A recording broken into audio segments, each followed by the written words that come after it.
So we are recording. Welcome to this live chat. So we are talking today about setting up an emergency for your studio. So we want to talk about kind of coronavirus and beyond, because right now, obviously, coronavirus is what's on everyone's mind, as it's kind of sweeping the globe, and it's this big hot topic. But no matter if it's going to be this or something else, something's going to happen in your studio. Katrina hit New Orleans a few years ago, and like that was a thing that no one was prepared for. And it could be something like that. It could be a lot of different things. But before we jump in, I want to preface this conversation with the disclaimer that I, and to my knowledge, Laura and Dave and no one else in this group are medical professionals or lawyers or anything like that. So take her advice as opinions. It's kind of what we're doing, what we're thinking, but this is not to take the place of like medical professional, what the CDC is saying, what your lawyers may say, what your accountants may say, all that stuff. Definitely just take this as the advice that it is. That's my disclaimer for today. Okay, so coronavirus is the current one, right? But there's going to be a lot of other instances that come up. So you could have long-term illness, like something could happen where you're sick for weeks or months on end, and you want to have a plan in place for that. Coronavirus or some other huge thing that kind of sweeps around could be a thing. Maternity leave, if you plan to have kids, or you're going to do that, whether you're mom or dad, and you're going to take some time off, that can definitely be a thing that you want to plan for. Stock market crash, financial disasters, things that kind of set, those of us that went through the financial crash back in 2008, that set music lessons back for a minute. We kind of had to go through that, and like stocks are crashing a bit right now. We're going to talk about the aftermath as well. But flood, fire, national disaster. I talked about Katrina. These. I'm from New Orleans, that's why I mentioned that one. But there's things that are going to happen that we're not planned for, and if you don't have a plan in place, that's going to have a big effect on you as we go through. Okay, so I've changed my mindset on this one in the last 24 hours or so. I was kind of in the camp of the media's hyping this. This is kind of they're blowing this out of proportion. A few things happened in the last 24 hours to make me think that maybe I should have a little more responsibility towards this, especially with the big group of people. With Trump kind of making his big announcement and shutting off travel from Europe is a big deal. The NBA suspending their season, even if you're not I'm not a basketball fan at all, but this is a billion-dollar industry that went, we're done, we're shutting it down, we will let you guys know when we open back up. Like, that's a big deal. And I think part of the reason that we're doing this, Big 12 just canceled their tournament. Zach said, so college basketball shutting down too. Like, things are getting kind of serious when big industries are shutting down. I know in Seattle, they banned any congregation of more than 250 people. Local universities are shutting down. So what I don't want to do here is add to the hype. I don't want to make this a big blown out crazy thing. I wanted to just kind of let you know kind of where it is, at least as of today. What's today? March 12th, right? So this is kind of where we are as of today with it. But what I'm not going to do and what I'm not going to allow this discussion to go into is just a frenzy of things, right? We all know that it's getting crazy. We all know that people are hyping about it. That's going to happen. That's where it is. And it may get worse as far as the hype and the frenzy that is connected to it. What we are looking at is how we are going to react to that. So this isn't about hyping it up even more. It's already hyped. We're there, guys. Let's figure out what we're going to do with it. And that's what we're doing. So the big thing here is that we don't have a plan, a lot of us. So hands up real quick. Did anybody have a plan for this or any type of emergency thing that would happen in your studio? A couple of you guys, which is good. Yeah, so some of you guys had some stuff in plan. And if that's the case, then you're just enacting it. You're just going, cool, we got this. Boom, hit the plan. Plan is in motion. You were good to go. So this is about creating a plan or kind of looking at your plan. So as we're jumping in, Laura and Dave Porter are joining me. So they're the couple if you're watching. Over there, everybody else is a solo. They're the duets over there. So Laura and Dave, they own Bloom School of Music and Dance in Los Angeles. So I'm in Birmingham, Alabama. There are no reported cases of coronavirus here. Everything is 10 to 15 years beyond the times here. I feel like coronavirus may also be one of those things that either never hits us or hits us much beyond the road. But I was doing a consult with them yesterday, and they're right in the heat of it. So Seattle is a little more of a hot spot, but LA is probably not too far behind. They have a big school, so you guys have a lot at stake. It's a difference between having 800 plus people like you guys have and teaching 7 people out of your house. It's harder to get that kind of stuff going. How do I deal with my 30 teachers? And you guys had a pretty good plan put together. It really impressed me with what you had and how you were developing it. So I wanted to bring you in just to kind of shed that light on the discussion of where it is. But what we're going to do is we're going to walk through, we kind of had some phases that you guys talked about yesterday. Right. And Yeah. I took that and expanded on it a little bit overnight. So I think you guys have kind of played with it a little bit too, but I wanted to kind of look through that and the 5 phases that I kind of came up with. And I think you guys are probably pretty close on this. And then we'll just we'll go back and forth. We'll kind of talk about those. What I want to do is I want to go through the 5 phases real quick. Then we'll talk about each one, and then we'll kind of open it up for questions. And I may open up for questions in between as well, depending on how the topic is. Yeah, you can hear just a little wheeze. Yeah, I can hear a little wheeze. There we go. Okay, so the 5 phases. After we do this, I want you guys to like hold up a finger and let me know what phase you are currently in your situation.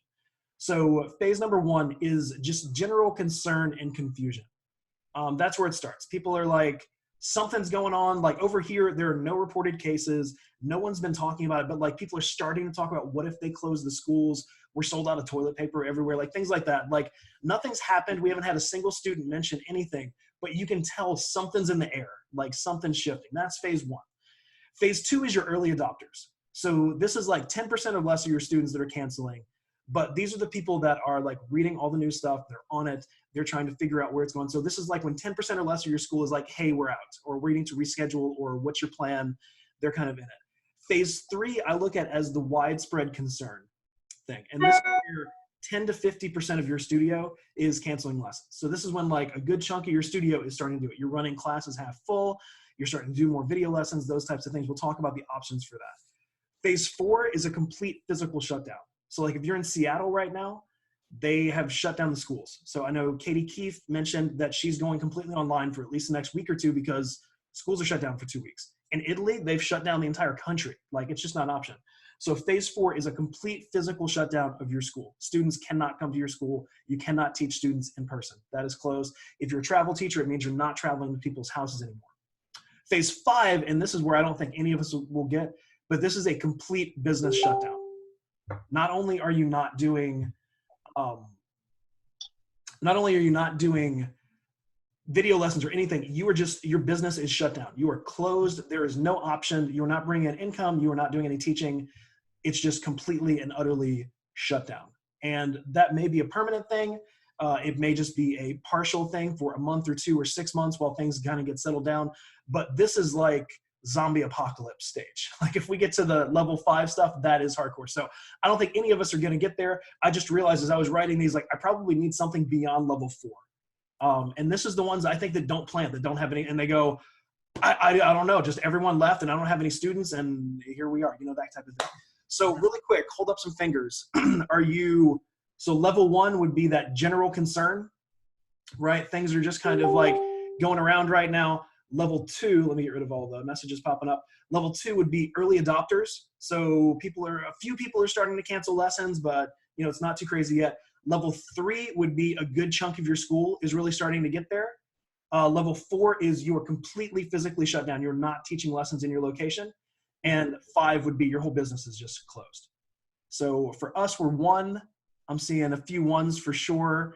I'm seeing some 2s popping up with a few. Maria's 3. Are you doing a 5? You're somewhere between the 2 and a 3? Okay. I was like, should you not just have 5 fingers? And then where are you guys, like Lauren, Dave?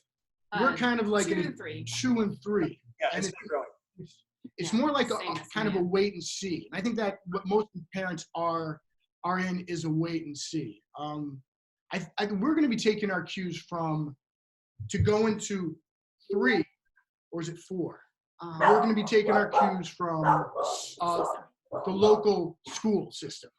So we're going to close down if LAUSD closes down. Yeah.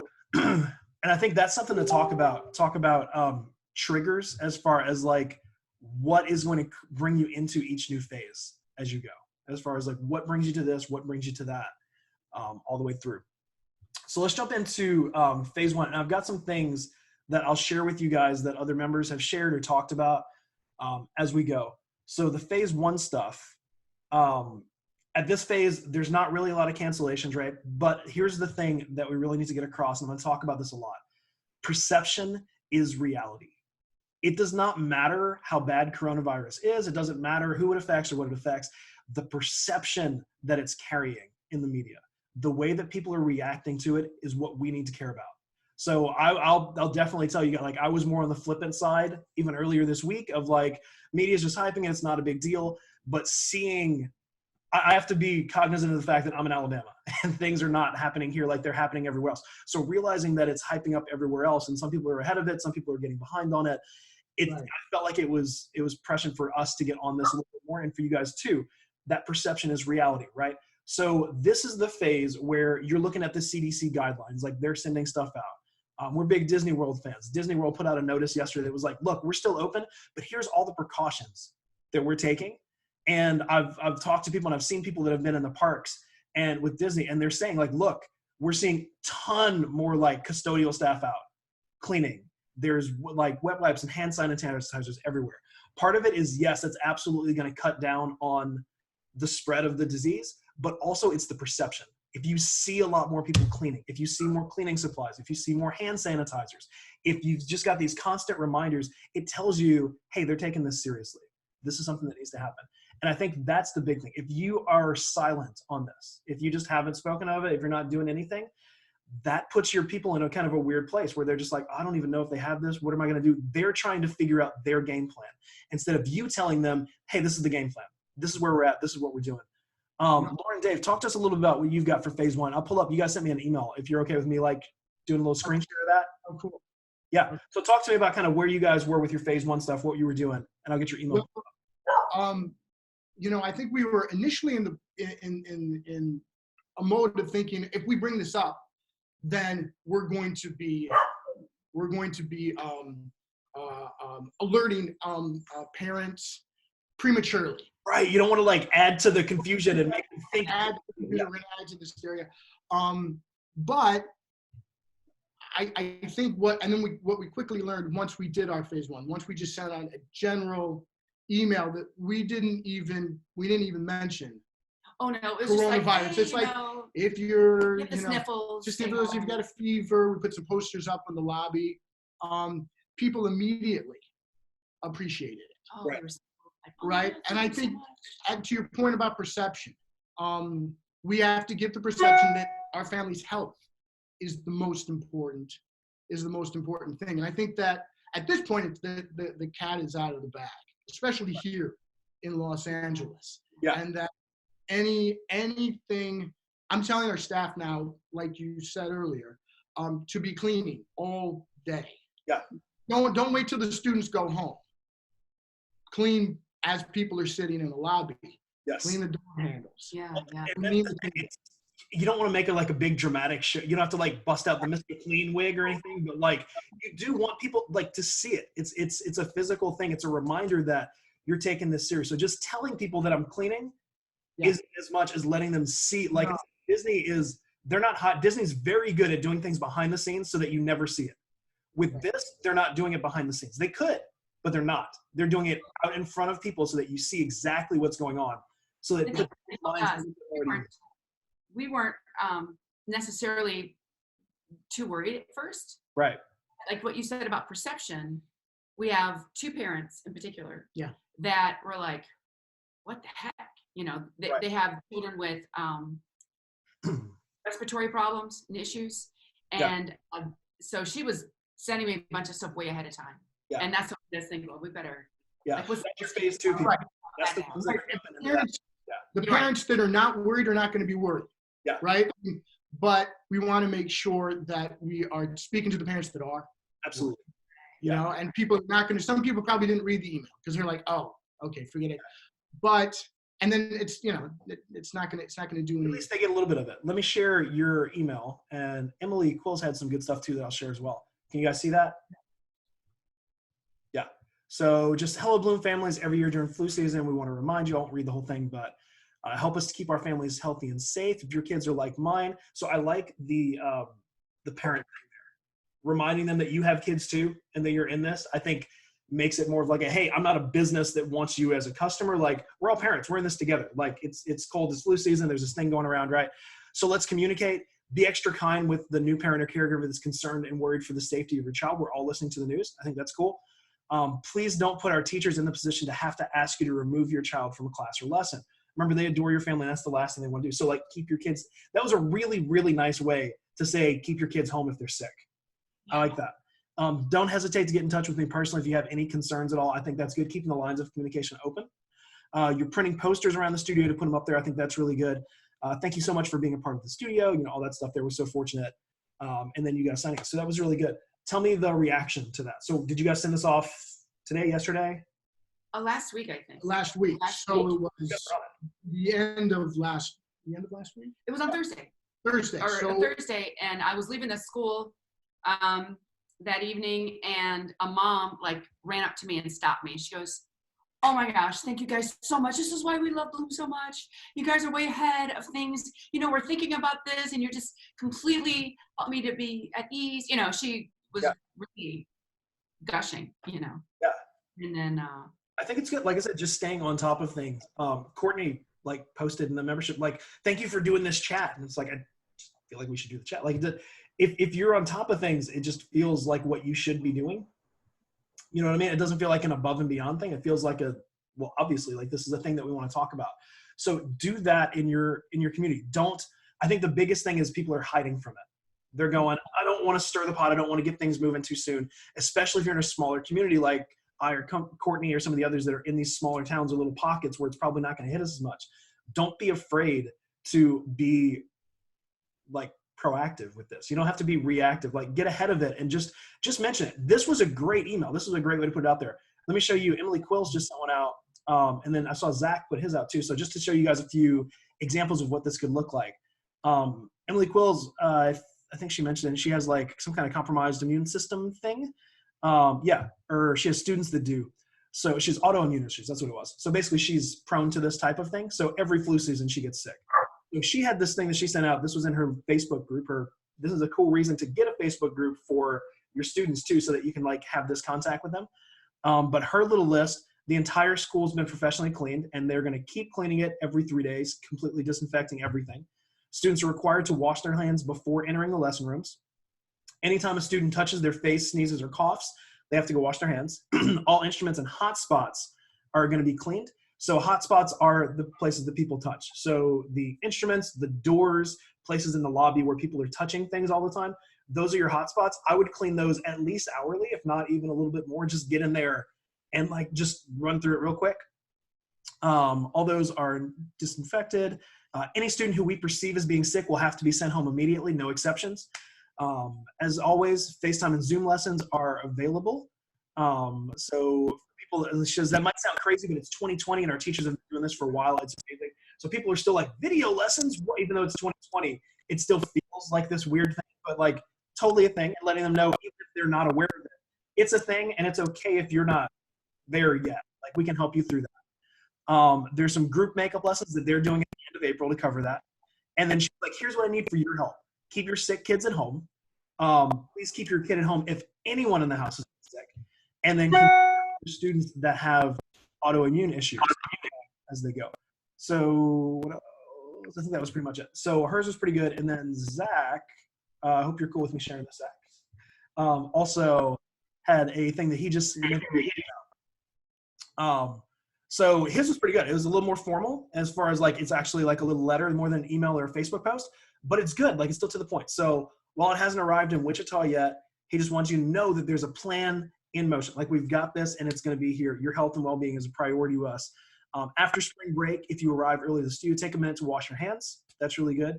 There's hand sanitizers. If not, it's being cleaned as much as possible, including between lessons, that kind of stuff. If they have the sneezes and the sniffles, keep them home. Don't attend lessons.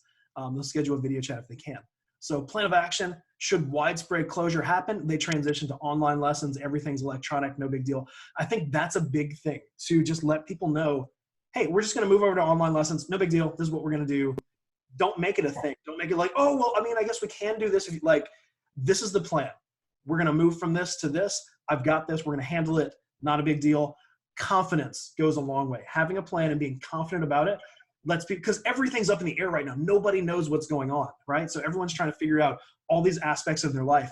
And if you can just give them something solid, something to hold on to that says, hey, this will remain pretty much normal. You know, we'll just, same day and time, you can do the same thing. That's good. They need something like that right now.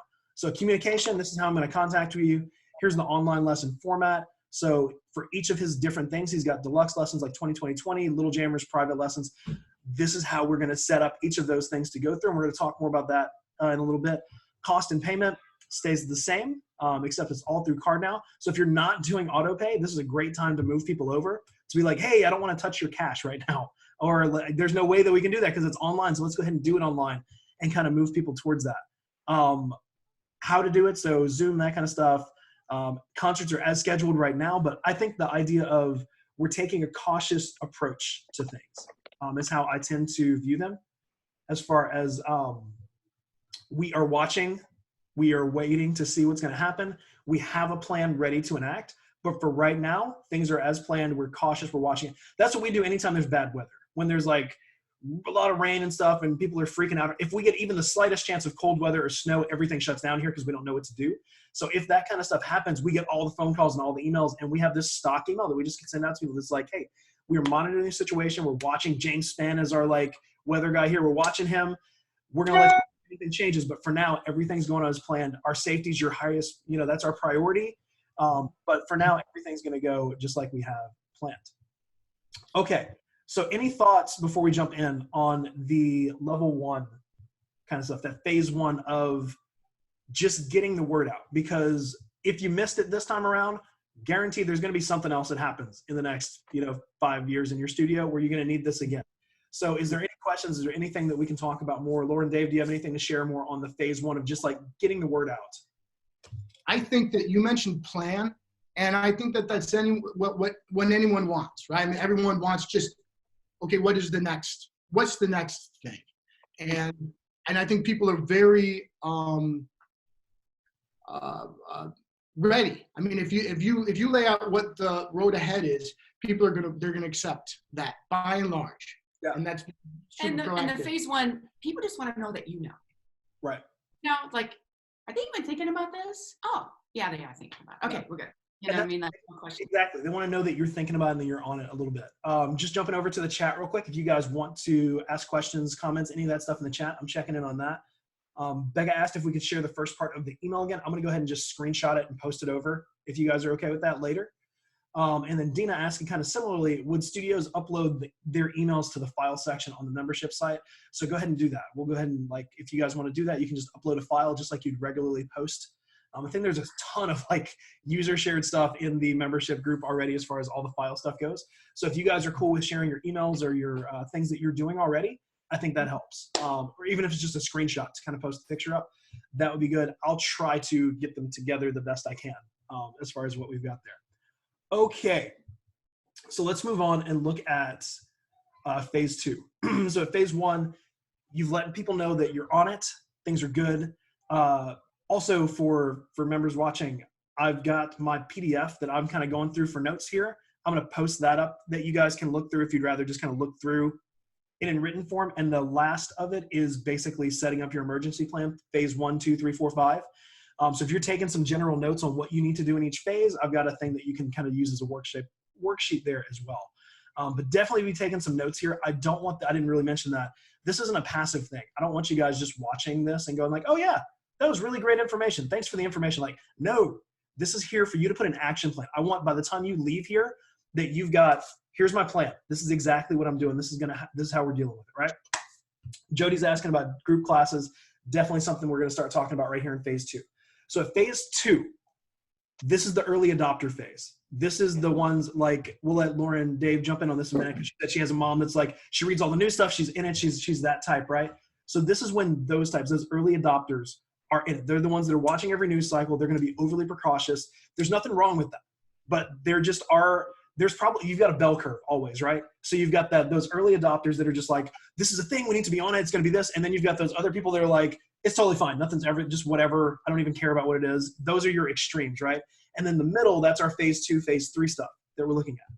So as we're looking at with these phase 1 people, or phase 2, as these people are starting to come to us, what they're going to do is they're going to come, and if you haven't laid out phase 1 stuff yet, they're going to try to take charge because that's all they know what to do. Everything feels out of control. So they're going to try to control it. They're going to try to jump in and say, hey, yeah, so this corona, I don't know if you guys know about it, but they're going to give you 10 pages of facts on like, this is what's going on. And they're going to say, so we're going to go ahead and just cancel lessons for the next 6 weeks just to be safe.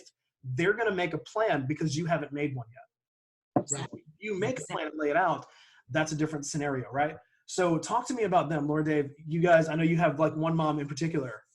Yeah, well, we have a couple, I guess 3 altogether right now that are really vocal. So one sent an email, what she was with all of this going on, what's the makeup policy going to be? You know, like for group class. Because we have a system in place for privates. But she's more concerned about the group classes. And I want to know, because if there isn't anything, you know, in place, then I'm pulling, she said. And she said, right now you're giving 2 dance makeups or 2 early childhood makeups a semester or whatever. That's not going to be enough, you know. And so at first I was kind of, at phase 1, we were just being, we're going to be flexible. We didn't get it exactly. Right. And we were trying to, you know, wait and see what's happening. The phase 2, that's when we sent out the second email. Right. So That's when we sent the second we spoke directly to the situation. We mentioned, you know, coronavirus, and then we laid out all the stuff that the staff is now required to do. All the teachers are required to do as far as keeping things clean, keeping their studios clean, keeping the room clean, and do you have that?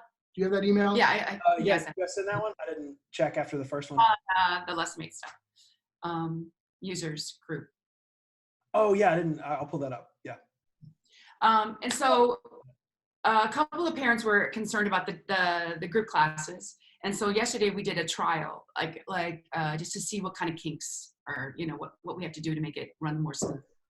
So one of the kids, she stayed home last night, and they do the live streaming. To do the live streaming class. We used a Zoom meeting, and so we talked yesterday after the class just to talk about what worked, what didn't work, how are we going to make it better. And the big thing the teacher was saying was there are specific things in class, like when you're giving a new concept, has to be maybe separate. That could be in a separate like email, or everybody's going to have their way of doing this. But that's something they can circle back and see multiple times in the week. And then the virtual class, the live streaming thing is going to be more of like kind of a meetup. Hey, everybody, how you doing? Especially if schools are closed. Right. This is going to move in. A lot of this is going to happen. We're doing this in preparation for phase 3. But I think phase 2 is just really, really acknowledging people's fears. I think that it's because the first one's just, hey, we're here, we're monitoring, that type of thing. Phase 2 is starting to deal with those early adopters and what to do. So here's the letter you guys sent out to families, right? This is the one you wanted to show? Yeah. So as it begins to have an increased impact on communities in California, we feel it's important to connect directly with you about the steps we're taking. So info given to faculty and staff: students must wash their hands, disinfect pianos, sanitize props and drums between classes. Stuffed animals are single use only. So after use, they're washed in hot water by machine for like their kids' classes. Disinfecting door handles periodically through the day. Basically all that clean stuff. Keep hands from the face. Info for families: arrive with enough time to wash hands. Please wash or disinfect hands before leaving the school. Stay home if you're not feeling well. Be communicative. Bring to our attention anything that concerns you, which is good. So you had that one, and then you also had for the teachers too, right? Right. So this is pretty much the same thing, right? But to the Pretty much teachers, the same thing. But I think that's good that you sent something to your teachers and your staff of like, hey guys, this is what's up. This is what we need to do. Because if they don't know, or if you just kind of mention it to them and pass on, like, hey guys, make sure you like clean stuff a little bit more, that's not clear. If you say every lesson you need to disinfect the piano when you're done, that's a clear of what you need to do. So be really clear with people kind of as you do it. And we made a point to make it short. Right. Nobody reads. People don't read. Keep things really short. Okay. Yeah. And on the email, we said, you have to respond. Yeah. I texted everybody ahead of time saying, we're going to send you an email. Yeah. Let them know that needs to be a thing. Good. Okay. So the phase 2 stuff, really at that point, since you're not looking at massive things yet, you're dealing with a few outlier people. You're dealing with, I'm making up these numbers, but I'm saying 10% of your studio or less. So like with Laura and Dave, you could definitely adjust those. That would be 80 people for you. That's a pretty big amount of people. If you got 50, that's like 5 students, right? So 10%. But the idea is like, it's starting to kind of build, but it's still something that's manageable for you as most studios, right? Where you can go, hey, we're just going to do an online lesson for this, or we'll kind of deal with it, not case by case, but you want to have like, you can deal with them a little bit. So the main things there, I think, are doing Zoom. So let's talk about that part real quick, and we'll dig into it more. Zoom is what I'm going to recommend. That's what we're using right now for if you need to do a live video lesson. Zoom is great for that. So there's a ton of features on it. We'll get into like all the stuff on it a little bit more in a bit. I use probably 10% of what Zoom is capable of when I do this stuff, but I did learn like you can add new users in. Like if you have multiple teachers, you can do that, and I'll come back and talk about that in different ways. There's breakout rooms that you can do, which I haven't even remotely used yet in here, but I think it's a thing that can happen where you can break it out to like different rooms instead of having everyone in one big room. So you could kind of do that. Just tons of features that you can do. And it's simple. If you're here, you know how simple it is to do it. It's literally just, here's the link, you click on it and you do this. As far as like getting set up to teach video lessons, your phone is going to work. Most of the time, having a computer is going to be better. I'm using a Logitech webcam. It was like $70 that I use for most of my video stuff now. I just upgraded to like a mic in the last little bit here. And it was around 100. So neither one of them are like super, super expensive. And if it's something you're going to do in the future, it's worth getting a better quality with that. But for like a year before that, I just used a webcam on my computer. I used what was on my MacBook, or before that, I used a really crappy Chromebook, and it still gets the job done, right? So you want to put your best foot forward as much as you can, especially if you're trying to sell them on this is just as good as in-person lessons, like we can still get the same stuff done, or even better because there's different options of it, right? You want to put the best foot forward that you can and make sure that you're using software that's good. There was someone in the main group that was asking for things, but was like, but I need something free. Well, like it's hard to get something free and good at the same time, right? So Zoom, there is a free plan that you can use. And I don't remember exactly the limitations. I think you can only do up to a 30-minute meeting or a 45-minute meeting or something like that. And then it boots you. So I used that one for a while, and I just did really short consults. But I think I pay $15 a month for their business plan, and it's well worth it just to have access to all this. So even if you just do it for a few months so you have this under control, it works really well there. Phase 3, we're going to talk about like the bigger picture stuff of when you really need to like take whole classes online and that kind of thing. But the phase 2 thing that I want to look at for you guys as well.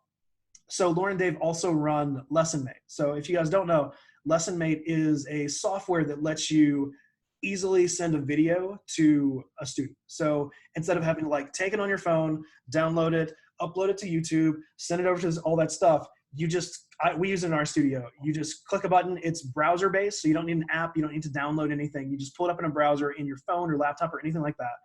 You hit the button for the student, it records it, and you hit the button and it sends them a link. It's that easy. They get a link. They don't have to sign up for anything. They don't have to register. They don't have to log in. They just literally get a link that says, here's a video. They open it up. There's the video, and any lesson notes or PDFs or anything else that you want to send over, pictures, anything like that, that you want to send. So it's super, super clean. How are you guys using that right now? Well, that's what we're using in phase 2. So if we have some kids that are coming, most kids that are coming to lessons, most kids that are coming to classes, some that are not, right? Some that are worried.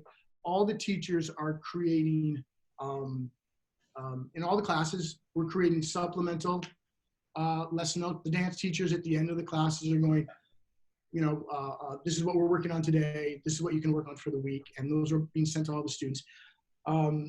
Private lessons, LessonMate's what we do every time a student misses. Right. So everyone's kind of used to that. So everyone's kind of used to it.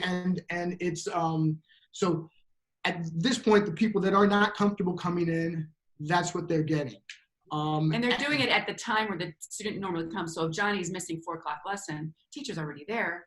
Teacher does a personalized video and some other stuff. It's not about whether you get a lesson or a makeup lesson or anything like that. It's, do you want your lesson in person or do you want a video of it? Like, right.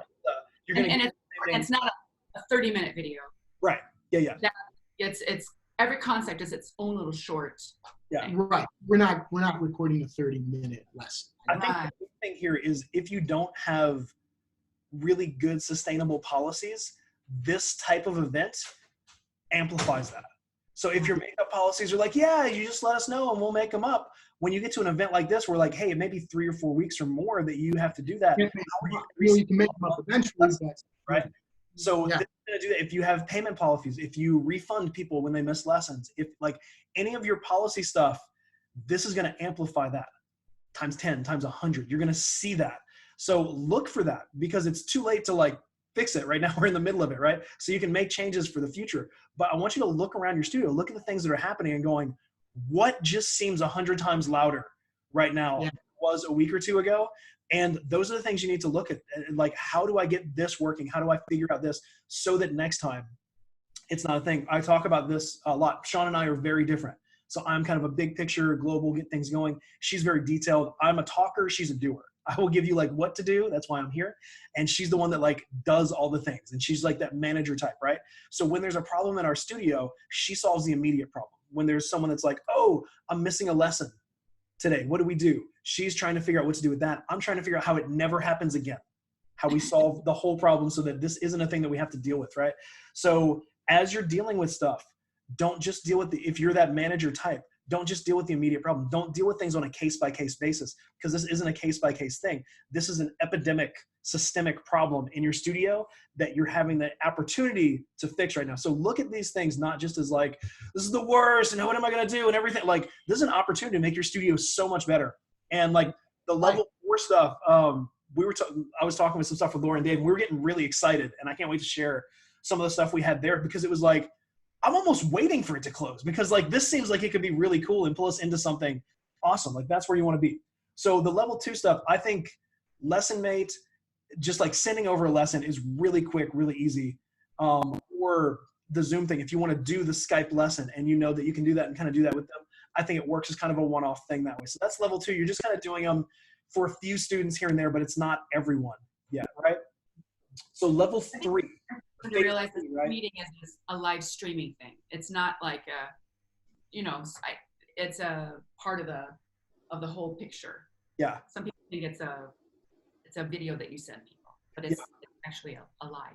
So, yeah, it's the different. Like I think there's people where they're going, okay, I know, like my student lives with his grandparents and they don't technology. Like they're not going to be able to figure out how to do like a Zoom chat. Well, you can send them a video and all they have to do is email, click the link, and it's there. They don't have, like, that's I think the benefit to LessonMate stuff. Yeah. So I think those are the LessonMate and Zoom are what we're using. Those are the 2 big options here. So for phase 3, this is when it's more of a movement. So like there aren't just a few outliers. This is when it's starting to kind of build up a little bit of steam. Your classes are half full. People are canceling daily. Somewhere between 10 and 50% of your lessons, let's say as a general rule, are canceling, asking about reschedules, asking about refunds, asking to like delay lessons, something like that. Let's take a break, that type of thing. So a larger portion of your lessons are now online. So you're regularly doing live video lessons or sending lessons. So you might have a 3 or 4 hour teaching day and you're doing a video lesson, and then you're meeting with a group class, and then you're doing a video lesson, and it's just back and forth all day. It's a little bit of like craziness that adds into the fun of teaching, right? So when we get in that, it's more of a waiting game. And I think this is where some of you guys were like, level 2, level 3, you're kind of waiting to see at level 3. Is it going to escalate to level 4 where everything shuts down and then I need to move into that? Or is it going to drop back to level 2 where like just a few people are really kind of doing this? So level 3 is kind of that wait and see when you're trying to figure out. Let's pause. Well, let's go to level 4 and then we'll talk about kind of the different options for Zoom and group lessons, and because that's what people's questions are right now, right? So level 4, this is the total shutdown of your studio. So this is if you're in Italy, if you're in Seattle right now, if you're just being precautious and setting things down, this is where you're at. Where like there are no physical lessons in your studio. You don't go to students. They don't come to you. It is online, completely online. Doesn't mean you stop teaching, but it means that it is 100% online. So let's talk about the basic ways that we can set that up. And then Laura and Dave, I want to talk about the cool things that we were talking about that could make it really, really awesome.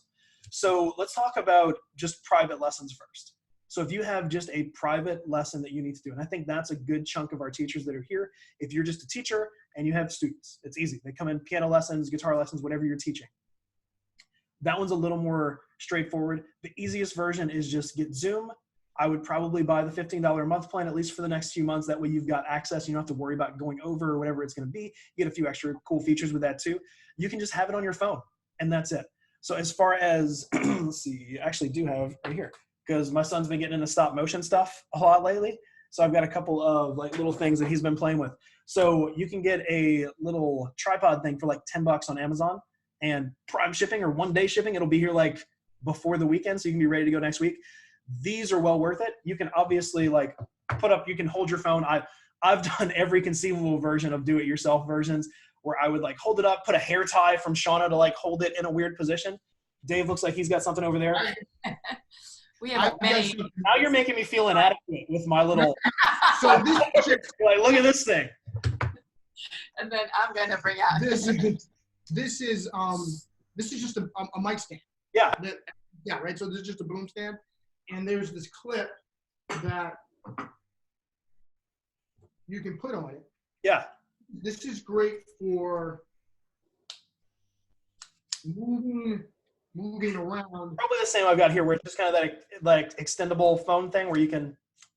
Yeah, this thing right here. Yeah. It's the phone goes in there. Yeah. You clip it to the stand here, but because it's next to the boom stand, it's really, you can move it anywhere. You can move it if you're playing keyboard. You can move it so that the phone is down on top of the camera's facing the keyboard. Here you go. You're playing drums. You have a drum teacher. It can be over The whole top body as or well. over top. Move it. So you can grab, again, mic stand on Amazon, $20 kind of thing. Yeah. Around. Music stands give you a little bit, like that's what I used in a pinch a lot of times, just because you can pick it up, you can maneuver it a little bit in front of you to the side. You don't get that overhead shot as well. But like, I'm gonna be real, guys. There's times where I've said, okay, Shauna, I need you to stand here right out of camera frame and just don't move or wiggle or anything for the next 2 minutes. Like I've had that stuff to get a little bit of it. Whatever you need to do is going to be fine. But if you have the budget, if you can do it, definitely like pick up something so that you've got it in the future. It will be worth it. It will be something that whether it's you use it for this event or use it just to do videos in the future, if you're doing lessons or just if you're doing Facebook videos and you just want to have a thing to where you're not holding your phone all the time for Facebook Lives, like it's worth it. I've got the little webcam on mine, and like the webcam thing's cool too because I've got it and I don't have a way to show you because it's there, but it clips onto the screen, right? So it's there and I can use it for this, but I can also take it off and I can put it wherever I need to. So I can put that on a music stand or on whatever else and bend it to where I need to go. Don't overthink this though. So if you're like, oh, I can't get the perfect piano angle, it doesn't matter. Like put your phone on the edge of the piano and you can get your hands and you can kind of lean in and talk. Like something is better than nothing. The better that you can do it, obviously, the better. If you've got an upright piano, you can just set the phone with the camera facing down, the screen of the camera facing up. Yeah. And you can see Exactly. you go at least like 2 to 3 octaves. Yeah. Of keyboard sitting on top of the piano. Right there. Also, if you're doing hands alone, I mean, you can just take this and Hold one and play it with the other. right hand, and then hey, this is okay. Yeah. You know. So we are artists, we are creative, we know how to make things work, right? So do this. Don't let the tech or the fact that it's new scare you or your parents away. So you need to tell your students something too, because they're going to have it on their end. You might have tripods, they probably won't. So typically speaking, I think most just have them put it on the side.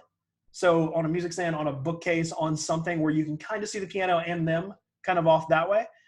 Seems to be the overhead.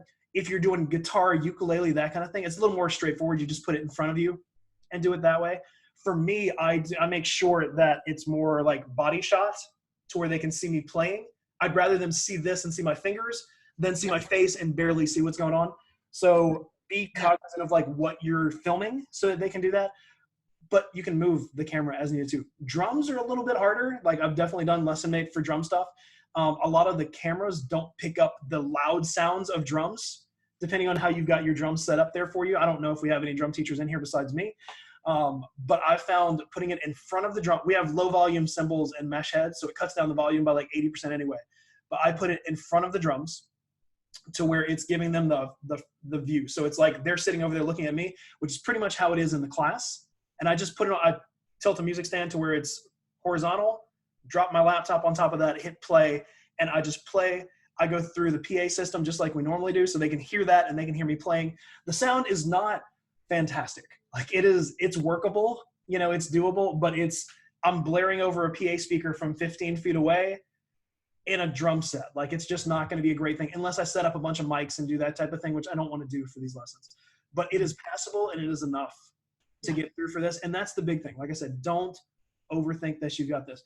So before we jump on to the next part, do you guys have any questions with that specific thing? So we're going to talk about groups and stuff in a minute, but just as far as like how to get the tech part worked out, angles, what device do you need, like what software, any of that stuff. Does anybody have questions with that before we go into the next thing? Because I think that's the biggest thing here. You have to be able to use it, right?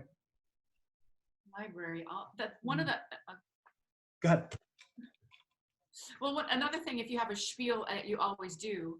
Like if you have, students that are at a similar level, and you're going to be doing this thing, well then you can use that same video if you don't say their names. Yes. For multiple kids. Yeah. And that's what I plan on looking at like if we need to go online the next couple of weeks, I was looking at that and I was going, okay, I've got this like scale exercise for like electric guitar. It's like this metal thing that I've been doing with a few students.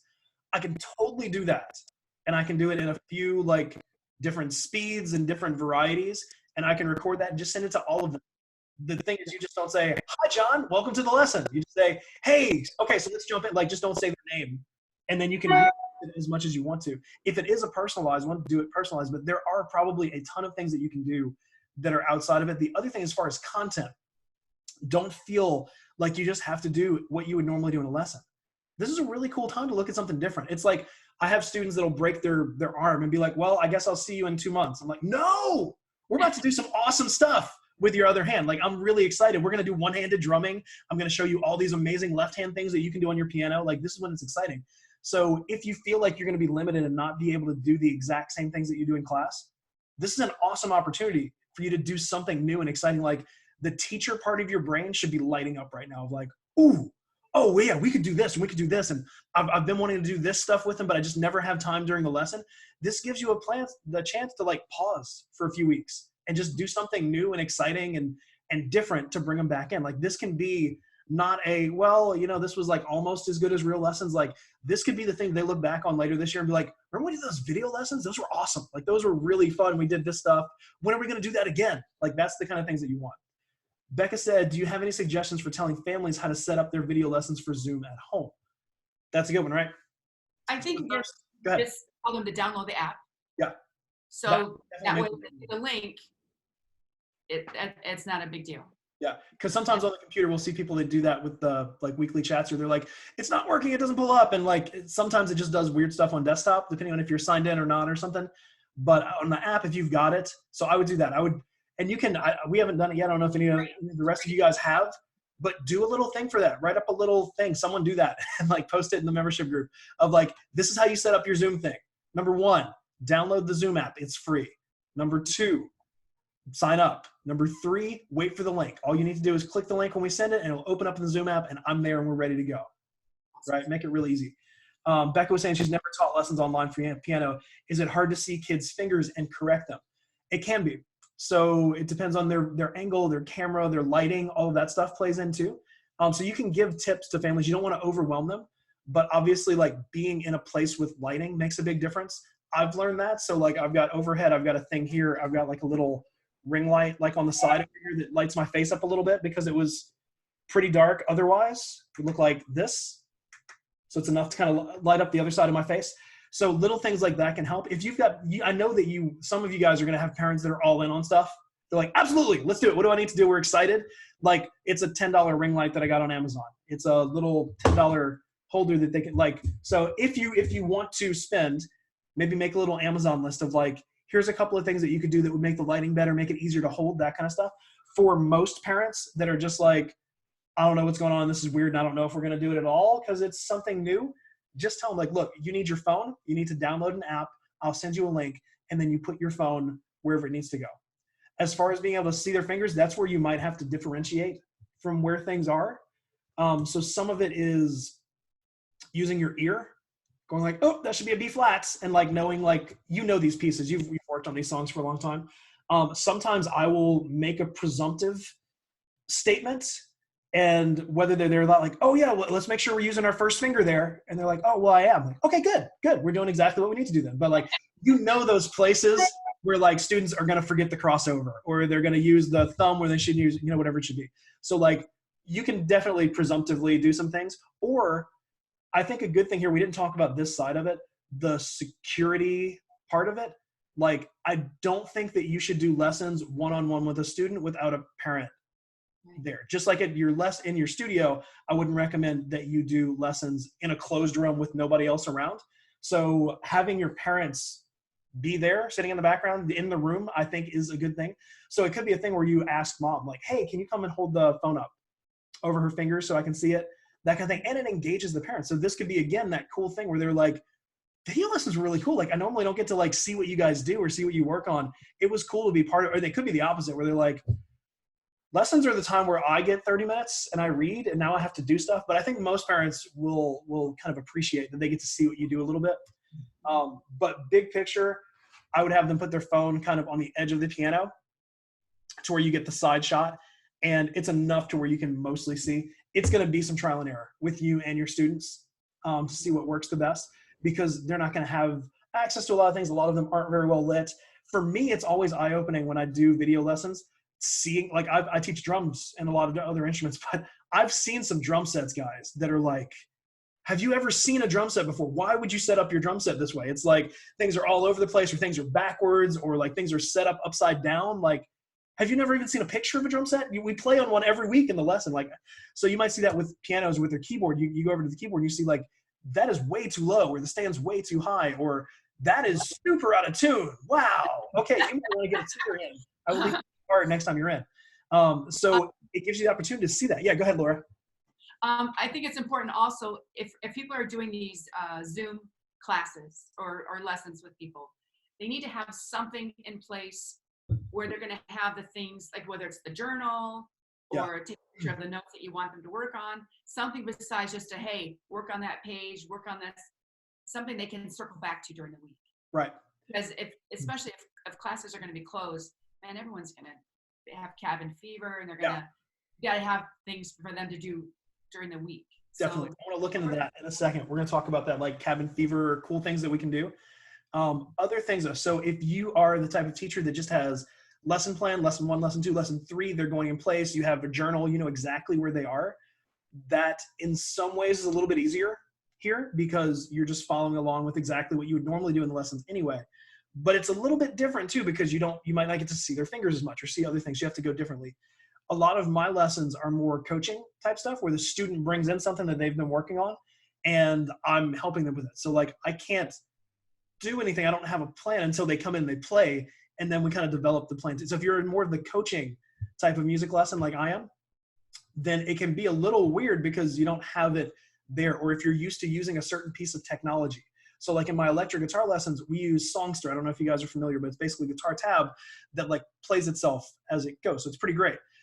I use that a ton with my lessons. So like that would be a little more confusing to do in a video lesson, but what it would probably be is me watching the Songster thing or doing it before I get in there and then teaching that to them. Whereas before we just sit there and we work it out together and they can see it, or I can have them pull it up, but then it's awkward because we're, both doing things. So you have to look at the things that are going to work seamlessly and the things that weren't.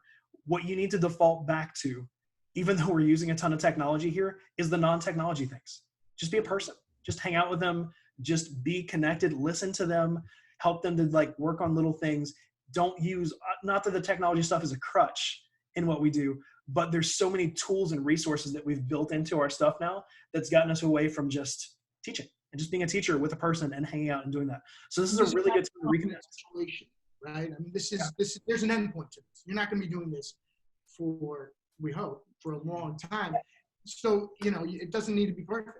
And it just needs to function. And they're going to appreciate that. Yeah. I think there's a lot of enrichment activities, the ones that my kids do. If it shuts down, there's nothing. I'm not going to get anything. Yeah. I'm not going to connect. They're not going to be engaged in any way. Yeah. We're going to actually engage our students. And it's not going to be like the live lesson. It's not going to be like the in-person lesson. Right. It'll be different. But it'll be good. It'll be good enough. And that's something to think about, because your kids, are they doing baseball right now? Baseball. Right. Yeah. So I haven't thought about that. Like, what happens if they just shut down the baseball season? Like, do they refund your money? Do they give, like, what happens with that? Or you have no idea because they haven't talked about it. I assume they extend it, but Yeah. they may not. And then like just that schedule work for, like there's a lot of things that are up in the air there. So the other thing to remember is we're not the only people dealing with this. Like everyone, I have a massage therapy thing that I do like pretty much every month, every other week. And I love the guy I go to because he's a business nerd. So we just talk about like all this stuff all the time anyway. And I can't wait to see him tomorrow and ask him like, what's going on here? Because his job is putting hands on people. Like he's a massage therapist. Like, how is this interacting your business? What are you doing with this? He's got a similar group to this one too. So he's talking to people around too. Like it impacts a lot more than just us. But I think that we can be the standard. Yeah. For other kids' activity. If we get ahead of it, if we're more organized, if we're all these things, then they're going, dang, I wish the baseball team would have been as organized as the music lessons. Like they're on it. They've got a plan. They've like, that's what it is. Okay. Let's talk about group lessons real quick, because there are some different variations of that. So I know Becca's here and she's been asking, a few others have as well. What do you do with piano lab setup? So if you've got a piano lab, so if you don't know, a piano lab is 3, 4, 5, 6 keyboards, however many they are in a room. Everyone's working independently. The teacher's basically just floating around, helping out as needed. What do you do in that situation, right? So a few options that I was kind of thinking of here. One, you can just do a typical Zoom thing. And the cool thing with it is you can break out to rooms. There's breakout rooms. And I haven't used that feature yet, but I know it's something that is an option. So what would happen is you would all come here, and then I could send all of you to individual breakout. I think the limit's about 20, or maybe it's 5. I don't know what it is. But you can send people to individual rooms. So then it would be exactly the same thing. It would be a virtual version of it. Like, hey, you work on your stuff, and I'm going to pop in from room to room and check on you. And I think there's a thing, like I said, I'm using like 10% of Zoom's capabilities. I think there's like a hand raise type feature that you can do, like if people need something where they can like plug in their hand, so you can just kind of scroll through and be like, oh, they need me, I'm going to jump over here real quick. So there's that version of it. We can maybe talk more about the specifics there later. I'm just going to be real that I haven't done them or used them yet, but I know that they are there and they're able to use. Has anyone used that like in that capacity? Chrissy looks like maybe a strong maybe over there.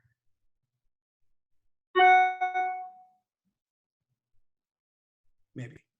We'll see. So Can I ask another question about yeah, that? go ahead.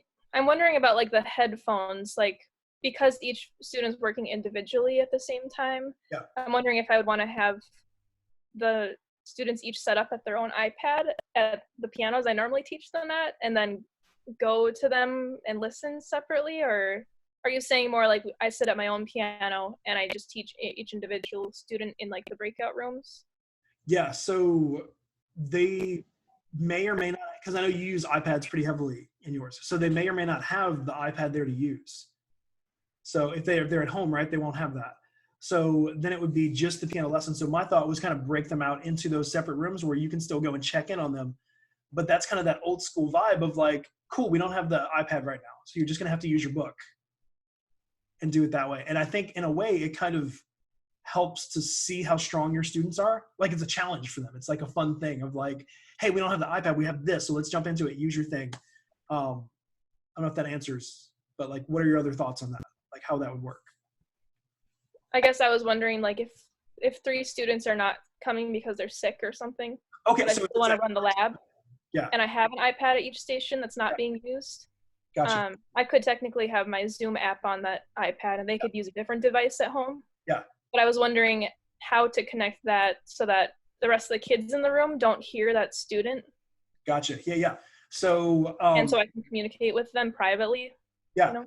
So that makes sense. So that's a good, like if you have a partial shutdown, so like half of your class is there and half isn't. And this goes for, like Jennifer was asking, what about other group piano that isn't labs?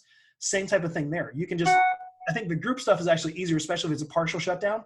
You just set up a thing and you teach the class like normal.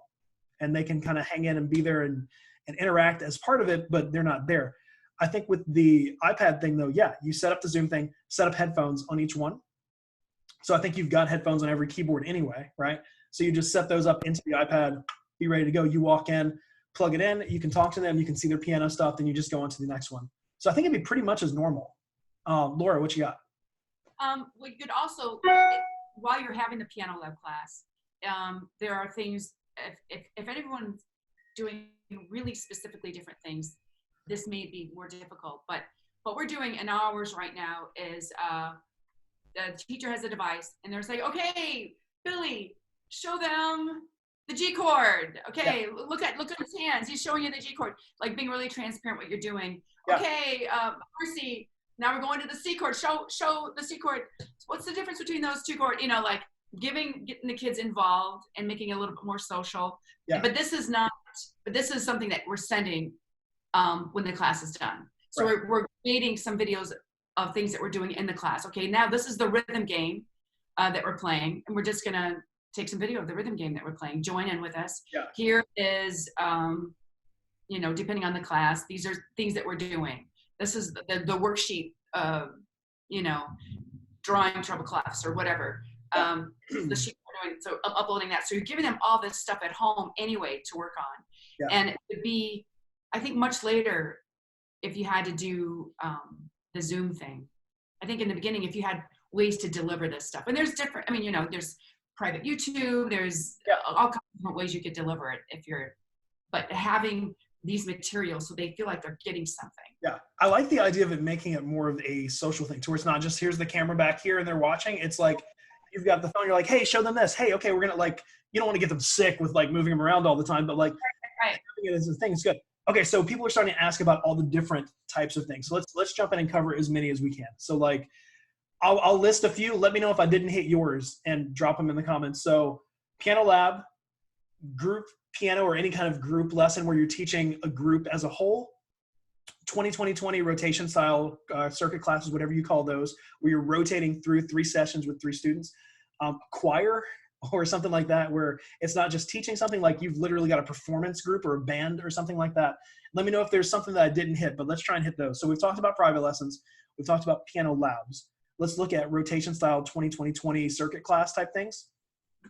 With those, Kim said, I think breakout rooms would work pretty well. And I think they do, right? So you have your breakout rooms and they can kind of rotate through the same things, right? So you have your 3 things and you go, hey, I'm going to pop into your rooms and check in. But in the meantime, work on your theory stuff, work on this. You can still, like, you can pull them out of the breakout into the main room and then break them out again. So you can be like, hey, okay, so we're going to go to our next station. Everybody go to it. Okay, John, I'm going to come see you in your lesson. All right, break them back out. Boom, and you're out again. You come back in. So you can come in and out as needed to do that. The other thing that I want to mention about this and everything, you don't have to do the same thing that you would typically do in a lesson. So just because you typically do a 20-20-20 rotating lesson doesn't mean that's what you have to do online. It can be a totally different format. You can do a privately, you can say, hey, we're just going to do the private lesson part and you guys work on your other thing. We'll do that. Or we're going to do a 30-minute private lesson instead of 20-minute rotation things. Or you can do them all as a group and work on one thing together with all of them. Like, the opportunities here are limitless of things that you can do, and don't feel like you just have to replicate what you do in your room. This is the opportunity. Like I said, it's that broken arm thing. This is the opportunity for you to do something like really cool and unique for a few weeks. So if you can figure out easily and simply, and your parents are on board and they love it, of how to just replicate what you've got onto online lessons, do that. That works. That's easy. You don't have to think about it. If you're struggling, you're like, I just don't know how I'm going to do that. What else could you do? Like, what other cool thing that could you do, right?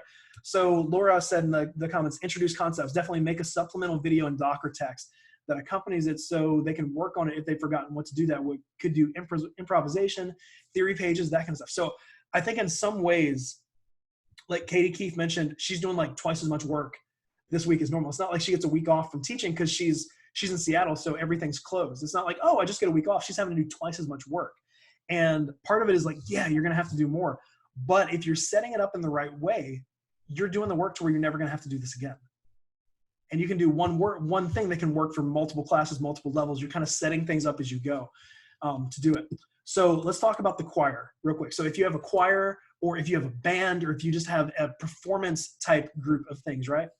So how could you work out a choir? Because I'll tell you right now, trying to play a duet or trying to get multiple people to sync up doesn't work well. Zoom is probably better than a lot of the other ones that are out there at it. It's sometimes doable, but especially if you're trying to get 2 or 3 or more people in it, it just doesn't work very well. But what you can do, and yeah, Jennifer asked, can they be recorded? Like Laura said, I'd be careful with the recording because of children. What Zoom does is I can record it because I'm the host, and I can give all of you the ability to record it separately. I did not, but I could do that. When I do consults with people, that's what I do. I don't record them anymore. I used to do that. I say, hey, I did one with Laura and Dave yesterday. Hey, here's the record thing, hit record. They've got it's on their thing. Like they said, I don't recommend doing, especially groups. I wouldn't record a group. I would maybe do a one-on-one if the parent was present, kind of thing. But it's just, that's the big one. Make sure that it's not you and a 9-year-old basically in a room together with nothing and no other supervision, no other windows or anything like that. That's no good. So don't do that. As far as the choir thing, what's her name? Is it Erin May? I think so. She's in the main group. She does dulcimer classes, online dulcimer classes. And this is kind of like the choir thing, or more like the group thing. So what happens is she's teaching concepts. Everyone's muted, kind of like you guys are right now. And then if she needs someone to play, so she'll let people go into, so she'd be like, okay, Maria, go ahead and play that for me. She'll unmute her, listen to Maria play. Great. Okay, Becca, play that for me. Unmute her. So you can like check on things one at a time. But what she'll do is she will play, or she'll play a track that they're playing along to or something like that. And then they can all play on their own, but you won't hear everybody. So I think that's how a choir or band thing type thing works, where you can play the recording, you can play the track, and they'll be able to hear it and sing along to it. They'll be able to hear the track. They'll be able to hear themselves singing. They won't be able to hear everyone else. But in some ways, that's good. Like you can use that stuff to your advantage. So we're going to work on this. You can still do warm-ups. You can still do all the stuff that you would normally do. You just won't be able to hear everybody. You just hear yourself. This is also the opportunity, like we were talking about Laura and David, lesson mate stuff. Record a series of warm-ups. Record warm-up videos in an afternoon. And then you can send those out as needed. You can have a bunch of them. It gives you the opportunity to expand. Melody, any advice on changing the sound settings on Zoom so the whole music tone range comes through? I think many videos, I lost it, tune out a lot of tones thinking they're background sounds. That's a good question, and I have no idea. That's something that we can look into because I do think that they probably assume it's voice most times, so they tune out some stuff like you've talked about. There may be some ways to do that. I think as a whole, it just kind of is what it is. A lot of times, like it's not going to sound as good as if you're sitting there. But most times that I've heard video stuff with music, it's at least passable. Sometimes it's great, but a lot of times it's at least passable as far as what's there. The proximity to it is a big one though.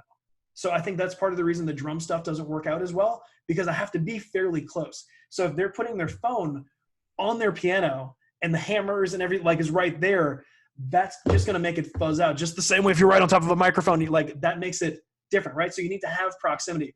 So let your students know that, like, don't be too close to your camera. It's okay if you're a little further away, and tell them they can move around.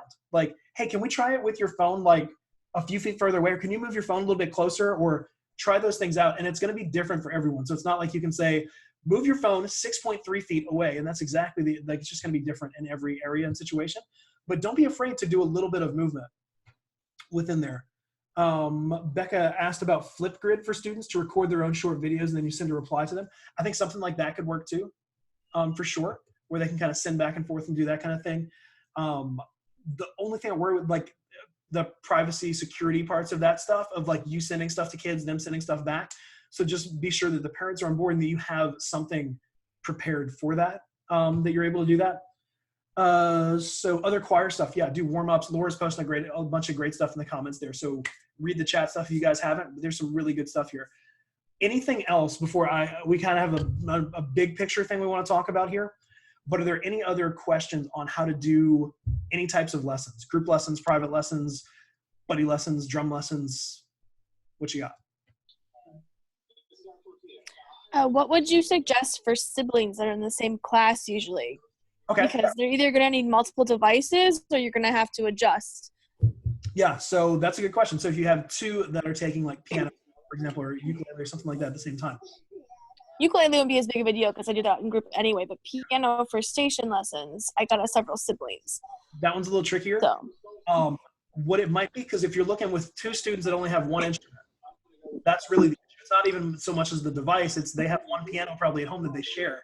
So it might be where you need to do two separate lessons with them because they only have one piano, or maybe you work on some duet stuff with them. Some of this can be prep stuff because let's be real, we all might shut down on Monday. Like it may like blow up over the weekend and we're all just closed, but chances are you've probably still got a week or two to kind of prep for stuff. Maria's freaking out over there. You might still have, a week or so. So you can start prepping for some of these things in advance of what it could be. But I would say, or Laura said, give one theory while the other's doing piano. share the piano in different octaves. They can take turns using headphones. So you can still do the rotation thing. That's a good idea. Basically, like I'm looking at your room right now. So one kid sits in the green chair and works on theory. One kid sits on the piano on the other side and does that. So if this is their like bedroom or whatever it is, that's a cool room. But if they're like in their bedroom or wherever their piano is, one kid sits here, the other one sits there, and you do that, and then you switch them out later. Where you're basically working with one. If they have a question, you can come over and do that. Would that work? Something, yeah. It's hard to be like, yeah, this is exactly. It depends on the siblings, and like none of them are. I have one set of twins that are at the same level, but everybody else they're stepped up or down from each other.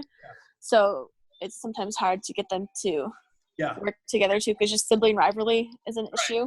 And that's where, like, sometimes you get creative. Sometimes you just block out a little bit more time and go, hey, we're just going to do private for this little bit, so I can do a little bit with you and a little bit with you. Or you just split their lesson up. If they're doing a 30-minute thing, you go, hey, I'm going to do 15 with you.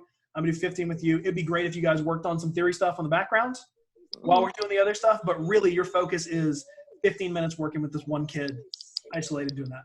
And like Dave mentioned, this is a short-term thing. Even if this goes on for weeks or months, this is still short-term. This isn't going to happen for the rest of your life or the rest of your studio. This is going to happen for a while, and then we're going to move into the next thing. Becca said, how do you keep track of the notebooks like you mentioned earlier? Do you have them send a picture of their notebook before they start lessons, or do you keep your own notebook? The notebook is via LessonMate, so they use LessonMate for that. So they can see exactly where they're doing. You can use Google Docs if you're not using LessonMate, so that way both parodies can update it back and forth. Screenshots are totally fine of doing that. We have a level system. We have worksheets. I have a copy of it, and they, at least at the first lesson, have a copy of it, and they probably lose it after that. But that's why I make sure that I have a copy of like their level sheet, so I can go, okay, well, we're going to work on our scales today, or whatever that needs to be. Okay. Any other questions with specific lesson types and like how to record those and make those happen? Good. Cool. So I want to talk about opportunities that we have during this period. This is Josiah. Say hey, buddy. Hi. All right. So these are all the people. So opportunities that arise. If we get to phase 4, if we get to where we're in like an Italy or Seattle situation where everyone's just like stay indoors, self-quarantine for 2 weeks, guys, this is a huge opportunity. People are going to go stir crazy. They are like, I think in theory, they're like, cool, vacation. But like, give me a day or two with my kids in a house alone with nothing to do and no way to get out. They're going to be begging you for stuff. So this is an opportunity for you to create some really cool things, not only for your studio, but maybe even to expand into other things. So Lauren and Dave, we talked about a few, and I know you probably ran off and came up with 100 more options, but like, yeah, but what they do, they have like 800 students, right? So it's almost perfectly split between early childhood for about a third. So that's like 5 and under lessons. Then they have their music lesson studio, and then they have a dance studio. So they've got some music lessons, some group music lessons during your main part. But I think you have a lot of group early education. That's all of your group stuff. And then all of your dance classes are group stuff too.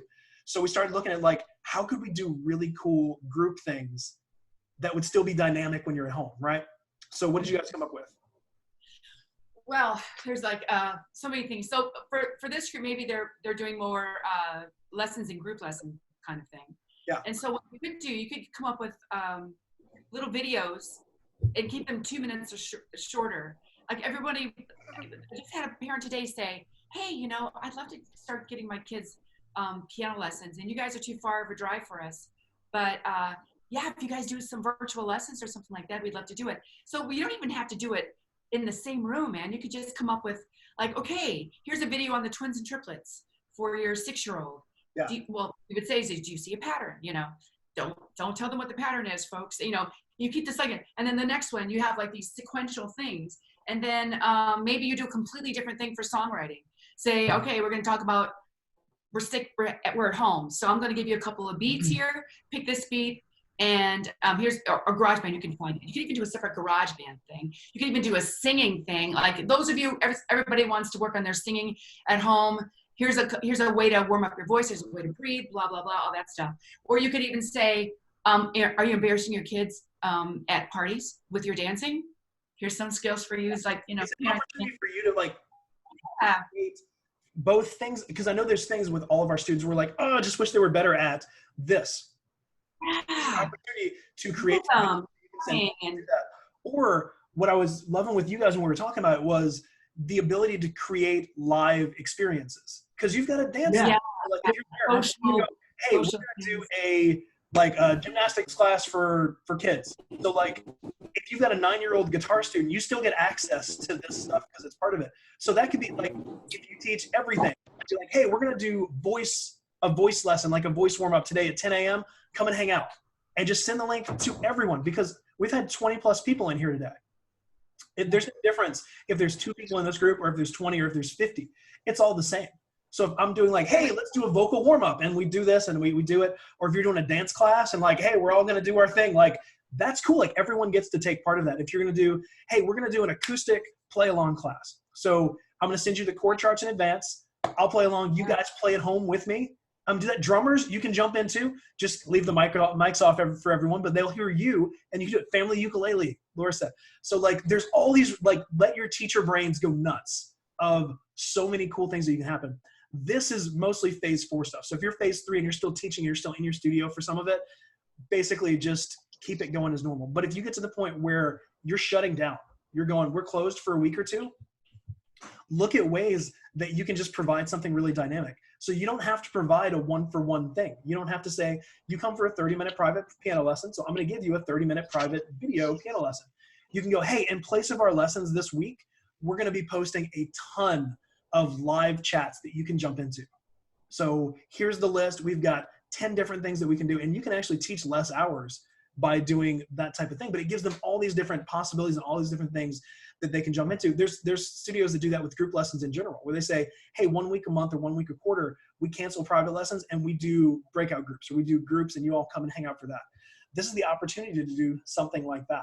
So this could be something where it's something for your studio, but I could also see, especially if your whole town shuts down, this is something where you can jump out and mention in your community groups on your Facebook page, like, hey, we have these awesome classes, come and hang out. It could be something that you charge for, like a little weekly pass or something, or it could just be like a community service where you're like, look, man, I know your kids are going nuts.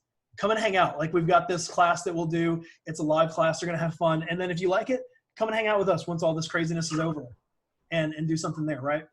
So it could be a great way for people to get the early childhood thing happening too. It's like, okay, today we're going to do music with your babies or music with your toddler, and these are the materials you need, So, like a scarf or, a shaker and a scarf. Let's do this. Come and tune in. This is the opportunity for you to do some really cool things that you probably wouldn't have thought of otherwise. So don't just look at how do I recover from this? How do I deal with this? Look at how can I make an opportunity out of this? How can I improve my systems right now? Like what's jumping out at me is like, ooh, this is really struggling for me right now. I should fix this so this doesn't happen again. How can I offer things to the community, to the families around to do even better, right? Okay, so really quick, let's go through the last couple of things here because we're already rolling on this one for a while. This was a big topic. Phase 5 is your zombie apocalypse phase. That's when your entire studio shuts down. You just need a plan for that because that could happen.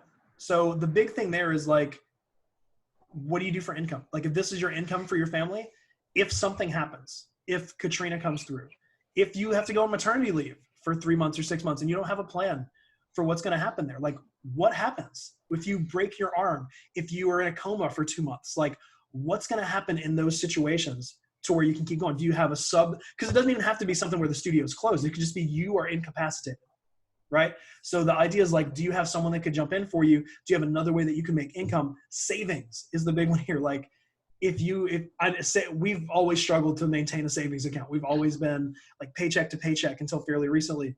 And that's hard, especially when you can't seem to get ahead. But if you can start building up savings like today, if you haven't already put $5 in this week and started building, that helps to offset when you're like, oh man, we're going to have to close for a week or a month or something like that. It gives you something in between to where it takes the pressure off a little bit, right? So make sure you have something there. Let's talk about the aftermath.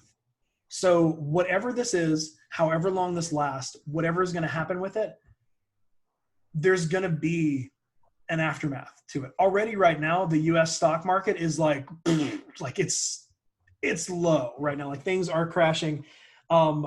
Workers are not able to work right now. Like I'm trying to picture how what's happening in Italy would happen here. Like if the US was straight up like, you cannot go to work.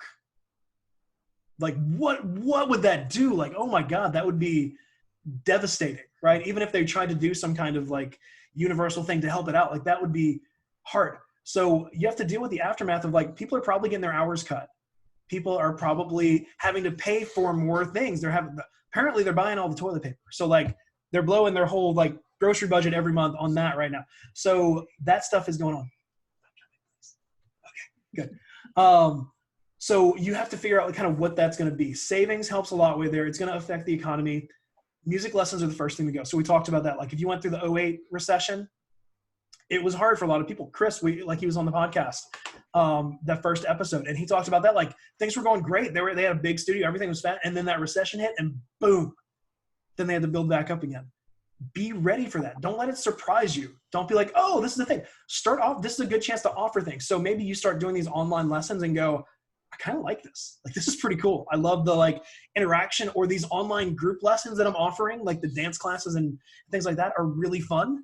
Maybe you can keep them going. Maybe you can do a paid version of that goes out. Maybe if you haven't done group lessons yet, but you start to kind of do them here, maybe this is a way that you could start doing group lessons. Group lessons are probably the best thing that you can do to make lessons affordable and have a high profit margin. I'm a big fan of group lessons for all the educational reasons too, but on a business side, it makes them more affordable. I typically charge 65% of what I charge for private lessons of the same length. So they're almost half the price. So that's appealing to people. And it's just better in all the other ways. But like the profit margin is much, much higher on those. So I get to charge less, but make more. And that's where you want to be. You still need to make a profit. You need to support your family. But you might be in a situation where people just can't afford your prices anymore. They can't afford what's going on. So it could be that. It could be shortening the length of lessons. So I know a lot of you guys do like hour-long lessons. It could be where you look at the market and go, people can't do this anymore. Like people can't afford it. They don't have the time, whatever it is. So I'm going to cut down to 30-minute lessons. I'm going to make that an option and kind of do things that way. I don't think we're going to head into that type of thing. I don't think it's going to be that bad, but that's what this whole thing's about. This whole thing is about having that emergency plan. So not waiting until it happens and go, oh crap. I want you to plan right now. What's the aftermath? Like, what are you going to do if everything tanks? If suddenly no one can afford lessons and all that stuff is happening, what's your plan? Because if it doesn't happen this year, it might happen next year or 5 years or 10 years. It could happen. I want you guys to have this plan in place to where it doesn't surprise you. So triggers is the last thing I want to talk about. And then I think we had a question or two from the big group. Triggers that set off each phase. So there was someone messaging me, Jessica in Orlando, as we were doing this. I was talking to her a little bit this morning. UCF, the big college there, University of Central Florida, has gone all online for the rest of the semester. There's a lot of colleges are doing that right now because they have the ability. But apparently a lot of the local schools are starting to close or announce closures. And she was like, what do? Do I close? And I think that is one of those triggers. So that's what, like, you guys were talking about, Laura and Dave, right? Like, if the school system closes, We have to close. yeah, that's your phase 4 thing, right? That's where you're going into like, we're closed. And I think we're looking at it the same way. I haven't really heard people talking about it besides like memes or joking about it around here, because it just didn't seem like that because, you know, we're in the middle of nowhere. But yesterday I had my first high school student come in, like 16-year-old. And I think I was in high school during 9/11. I think all of us remember like crazy things that were happening. And the rumors that we heard of like, I heard they're going to shut down school for the rest of the year. I heard that like those things. So like, I don't know how accurate it is, but he mentioned that they were talking about shutting down school for 2 weeks there, which like, I think is a proactive thing. I think I was reading a lot of stuff is like, if everyone just shut everything down for 2 weeks and stayed in their houses, this would be done. Everything would be over. We can do it. So I think a lot of people are looking towards that thing. I think that's our thing. That's our trigger. If the school system shut down, we've got to follow. Not to say that you can't be proactive, not to say that you can't jump on it ahead of time if you think that's where you need to go. But I think if the school system shut down, you should probably follow that. Jody said she's a single teacher. Should she plan to close? If the school closes, they're probably going to close here soon in Central Ohio. That's a good question, because if you're doing group lessons, if you're a multi-teacher studio, if people are coming in, that's a little bit different than the one-on-one thing, right? What do you guys think? Do you think you follow the same procedure? for her families. I mean, the important thing is that she keeps getting her income so that she doesn't have to, to come up with a way to make sure people feel like they're getting their value if they don't come in, and supplementing with lots of extra information, like YouTube links, docs and music and rhythm games and personalized video from her if they're not going to be there, in addition to her live thing.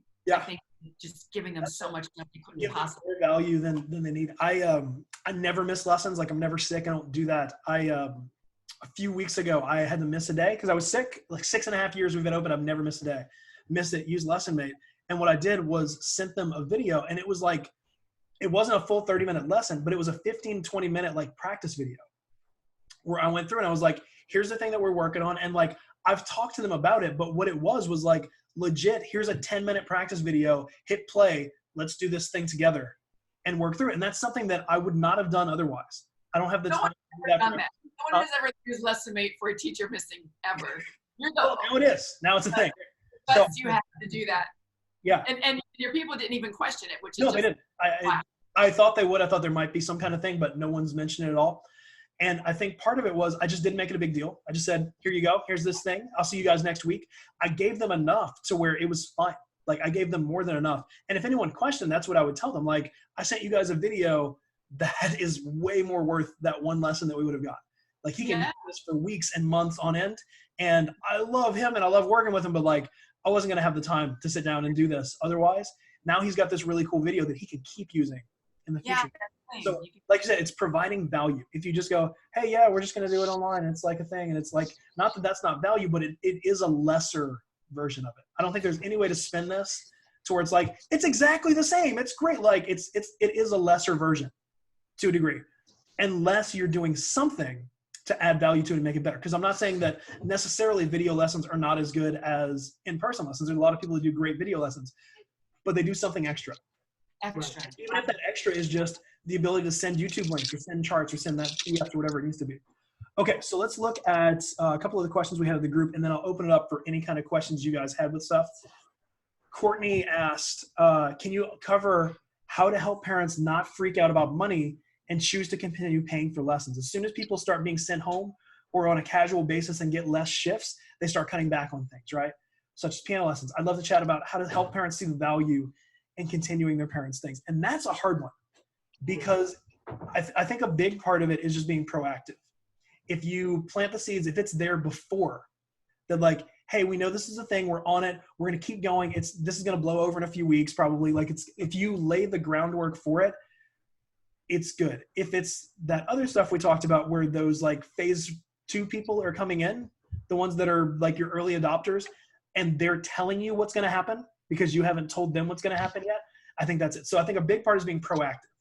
But what do you guys think about it? You said value, I think, is a big one. Yeah, when we opened the school, we opened in 2008, and that was right before the crash. Awesome. And so, that's when I started teaching too, right around there. Yeah. We just jump in like that. Anyway, so we started like February of 2008, and all of a sudden, everyone was losing their jobs. Yeah. And meanwhile, like, we're not even making enough money to pay our rent, right? And Dave's doing some studio work, which is what's paying it, because it was like extra money that we weren't counting on. But anyway, we had a good handful of like not very many people to begin with. And since it was going to be short term, like some people like they were working for Disney, you know, and they got laid off. They're animators and they're like great at what they do. So we actually quoted some people, and we actually said, you know, let's do this for a month, and if you get your job back, let us know, and then start paying again. We did that with a handful of people, and they did come back, and they're like super, like almost like evangelical for us. Yeah, I think there's definitely a version of that that works well. Not that you should do that for everyone, but some kind of like scholarship or some kind of like, we can set up a payment plan to make sure we keep going. Yeah, that's definitely an option. You want to make sure that you've got something solid for that, you know, and make sure that you can afford it, because what I don't want is people to be working super hard for free. You don't suddenly need to put 70 in school on scholarship and you're just working for free hoping that something comes. But I think the way that you guys did it is good. And we've had the same, where like one of the ones I put on scholarship, she wound up teaching for us for 3 years. She's in college right now doing music business. Like I legit think it changed her life. Yeah, Changed case her life kind of thing. because I Yeah. stepped up. Yeah. So that's a big one. I think this goes back to the proactive thing again, though, like setting policies. So one of ours is we do semesters. So because we do semesters, we've got 6 weeks left of the semester. So if we had to shut down for the next 6 weeks, we're just moving to video. There's no like refunds. There's no anything like that. I might go back and put something a little more explicit in the policy about this type of thing. But really, like, we're still providing lessons. It's still there. It's not as much of like, oh, you can cancel, because we don't have cancel. You sign up for the full semester. Our policies are hard enough to where like this wouldn't be a thing for us. We might have a few people that get a little ticked off about it, but our income is protected and it's going to be there. And I think that's important, to find ways to protect yourself, to keep your rates high enough to where if you do have to scholarship people or do have to break for a little while, that you're okay. So if you're already charging like next to nothing and then something like this happens, it's rough, right? So you want to make sure that you're in the good times taking care of it. So if you're in these times right now and things are looking dire and you're freaking out, or maybe you're watching this, today's March 12th, maybe you're watching this a week or two or a month from now, and it's even worse now. This is like a wake-up call. And it's a hard one because it's hitting you now. But this is a time to like get this to where it doesn't happen next time. Get your policies, get your pricing, get all of that stuff ready to where it doesn't hit you as a big surprise this time. But I think it's basically that, like hitting the value. You're going to have some that drop. It's just going to be what it is. It is what it is. Like in this type of situation, I wouldn't turn off your marketing machine though, because we've talked about the bell curve, right? So you're going to have those people that are your outliers that are like, oh, nope, it could be a thing. I'm going to go ahead and duck out. You're going to have those other people that are like, I don't care. The media, blah, blah, blah. They're just going to like, they don't care. They will purposefully sign up for stuff just to show people that there's nothing wrong. So you just keep marketing. So I don't think this is a time to stop what you're doing. Market the online stuff. Market, hey, we're going to do this really awesome 3-week online group class to kick off our group that's starting in March or starting in April. Like, do an online session to kick off your next session. Like there's ways that you can still get things going. Use that creative teacher brain. And like Courtney's the one that asked this. So if she's still hanging in there on this replay, an hour and a half in, that we got to her question, use that creative teacher brain. Use that like awesome thing that you've got. Take it online. Find like awesome ways to do this, and it'll help to build your other side of the business. Emily asked if we could talk about Zoom on the chat today, how that would work with multiple teachers. Would every teacher need an account? That kind of thing. Like I talked about, you can add users. I did that and I checked it out. I don't know the difference between adding users because my user still had to create its own account to be a user under me. I think it's more just they're under your thing. So maybe you kind of have access and you can set up things for them, versus them just having a completely separate thing that you don't have any access to. Do you have something, Laura? Yeah, they charge per host. So, because we were thinking, like, what about if people are doing it at the same time? Like, right. What if we have 4 classes doing it? And so you just pay per host. So we signed up for 4 hosts right now. Yeah. So we have 4 Zoom meetings happening at the same time. I don't know if our internet can handle it. That's one of the things we're going to try today. That's another thing too. Try that, see if it can work. Yeah. But yeah, it could be like a time to boost our router situation. Like it, all these things always present like, here's a time where we can up our game in those areas. But yeah, like I know how they work in theory, but I don't know how they work I haven't done them yet. So Laura and Dave, I think you guys said you're doing it today. Yeah, we did one We did one last last night. Yeah. And what the teacher sent the link to the front desk, and then the front desk sent the link out to who needed it. Right. That she was just asking. And I don't think it's the same link every time, unfortunately. Yeah. It's a new link every time. Okay. Yeah. Then Becca was saying, how do you automate sending Zoom links for groups? Do you use the same link every time? Say if you have 3 groups in one night? That come through, No. Yeah. So like I've done it both ways. So what you can do is send out an individual new link every time. You just hit start a meeting or whatever it is. And when you hit that, it's going to like create its own code, its own like meeting room number, and do that. Now I use the same one every time. And most of the time it's fine. Every now and then I'll have someone jump in that was just like, oh, just clicking on a random link. And they're like, hi, bye, I'm leaving. that kind of thing, but it's rare. So like you could use the same one and just let it be fine. Or you can create a different one every single time. As far as automating it, you can schedule it. Let me see real quick.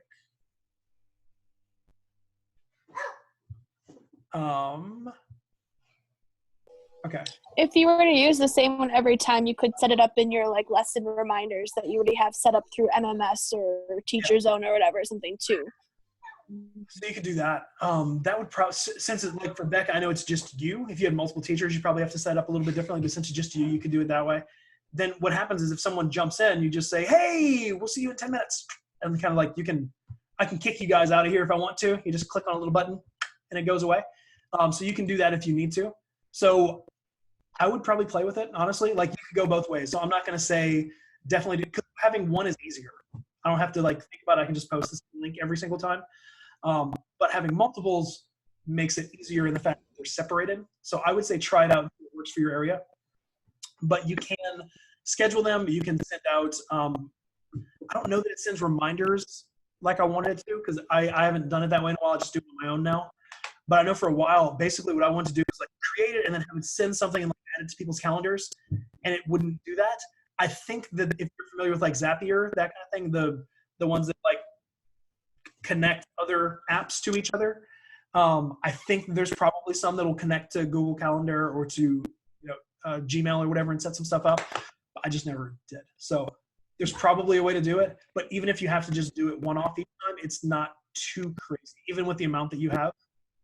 Because you can schedule them and kind of send them out. And what you would do, like practically speaking, because I'll do consults, 3 or 4 in a day sometimes, is you just have them set and I'll finish up with one and send the link to the next one to go. So you would have like an email set. Do you use My Music Staff or something like that where you have the groups? So you just like click on them. You've got all their emails. You say, hey guys, we're ready.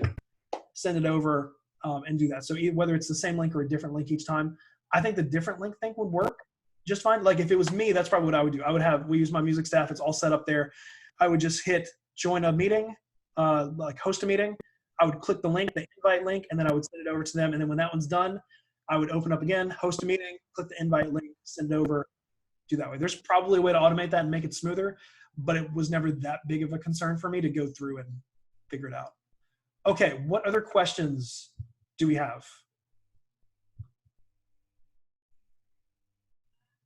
Did we do it? Did we fix it?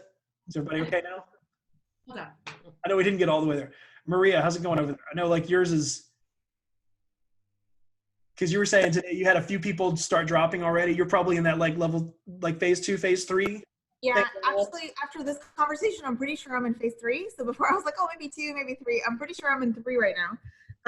Because wait, I definitely had more than 2 kids drop. So it's okay. No, I think where my mind is at also right now is as I'm gonna try the Zoom thing as much as I can. Because we have multiple teachers, I have to make sure they're all okay with it. And I know I'm going to get some resistance back from teachers as well and being like, this is impossible. You can't do that. And it's so that's like having a plan and having a clear one. Is that their employees, right? They get money. Right. Exactly. It's not an option. This isn't like, if you might want like, this is what we're doing. Figure it out. Like figure it out. Like, get on it. Like this isn't an option. Show them how to do it. Walk them through it. If you need to give them an iPad or give them a laptop or something in the room that they can use because they can't figure it out on theirs, it's literally that. Like here, you just click this button and then you teach. Right. Like you might have to do a training if you have a bigger school. Like I don't know if you guys are doing that, Lauren, Dave, a training session on like how to do lessons online, how to do, because it's a little bit different, right? That aspect of it.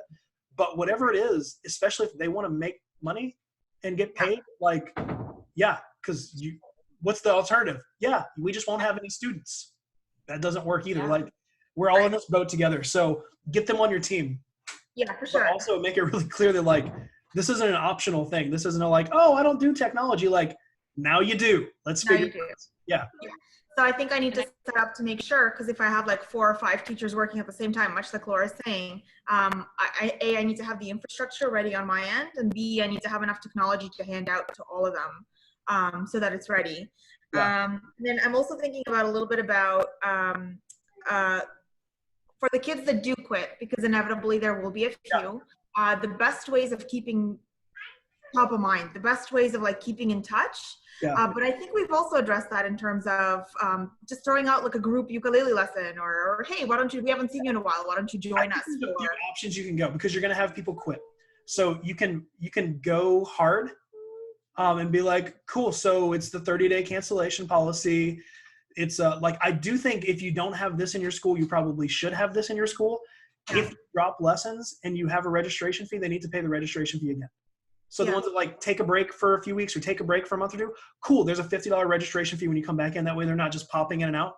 So especially if you're in a situation where you feel like everything's still fine right now and they're just jumping into, you don't want to punish people for being safe, for taking care of their family, right? You don't want to do that. But at the same time, you have to take care of your family too. And there's that aspect of like, do you guys like this school? Cool, because if everyone quits, it's not going to be here. Like, just real talk. Like, if everyone leaves for a month, we're not going to be here the next month. It just won't work. So work with me. And I think that's the idea of like, help me help you.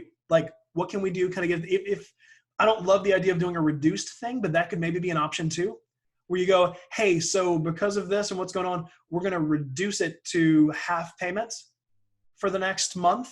And we're going to do video lessons and do this kind of stuff just to kind of keep them in the pipeline. Then you can pull it back up, have them on auto pay to where it drops and then automatically pops back up the next time type thing. You can also just let them go and stay in touch. But real talk, if they go, they're probably gone.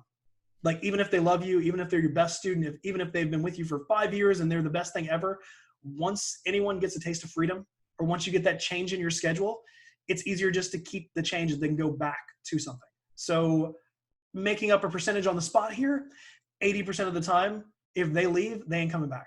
Even if they tell you, and even if you feel like they are, they ain't coming back. So the question is, how do you keep them even when they want to leave? I think the video lessons thing goes a long way.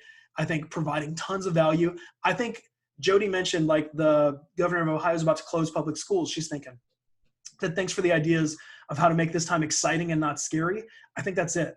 If people are just like, oh, what do I do? And it's going to be this thing, like, and you offer what they appear is a lesser option, then yeah, like, why would I stay if I'm just going to do this, But if you're like, here's our like coronavirus party that we're, don't do that. That's awful. But like, if you're going to do something that just sounds amazing that they get to be part of, that you're helping them through it. If it's just like, hey, look, I need to get paid and I need you to keep doing lessons so I get paid, they don't care.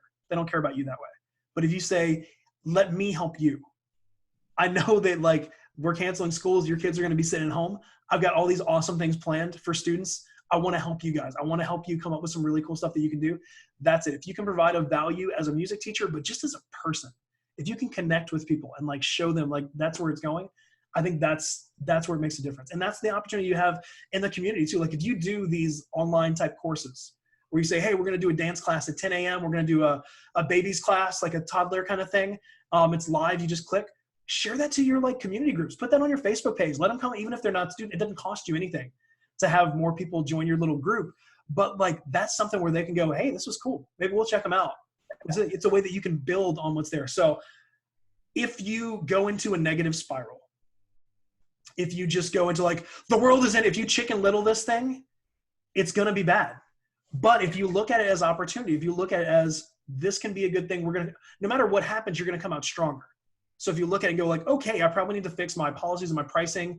We need to like improve our router so that we have like better, internet so that we can do stuff. Like that's a thing that you wouldn't have known unless you were under pressure. So we know like Don Miller has this really great quote. Don Miller's a story brand guy and he was an author before that. He has this great quote where he says something like, we know that great stories are told in conflict, but when we're in the middle of it, when it's us, we think that like God or the universe or whatever is like this mean thing instead of this amazing storyteller. And like, that's what's happening. We're in the middle of this amazing story right now. It's not, oh, why is the world falling? Why is everything terrible? You're that part of the movie where like, oh my God, what are they going to do? And then they come out and something awesome happens at the end of it. Like, this is that. And if your life was just like, and then we just danced through fields and had flowers, like that's a crappy movie. Nobody wants to watch that. This is how stories are told. This is how great things happen.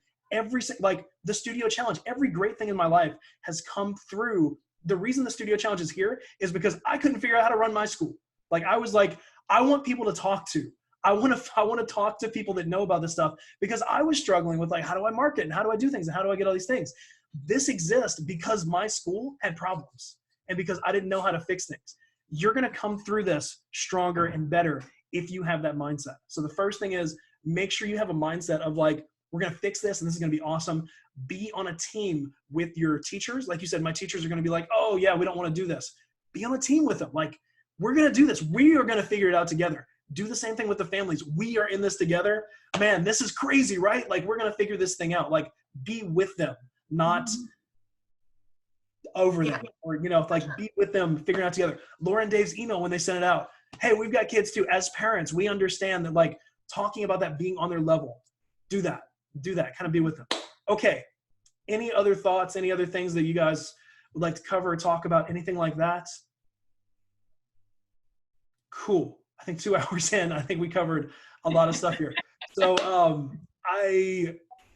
for the members, I think I'm going to post this in the main group too, just because I think it's important that we get this. I don't normally post these things in the main group, but I think this is probably one that people should cover. For members, so this won't be available to everybody else. For members, make sure that you check out like the file stuff. So you guys go ahead and post your stuff in the file part of the membership thing over there. Hit that stuff, get all that going. Share, you know, your stuff. Don't feed into the frenzy. Don't make this like, make this a, let's build a community. Let's do some awesome things. Let's help each other, right? So do that. I still want to keep this stuff limited. So I still want to keep like the coronavirus thing, the one post. I'll post this and we can post some things under it, but I don't want our entire group, either of them, to turn into this. This is a thing. This is going to affect your studio for a little while. We're going to come through it, but this is just a thing, right? So let's do this. Come through stronger. Community is powerful. Laura just said, thank you guys for hanging out. We will see you around. You got this.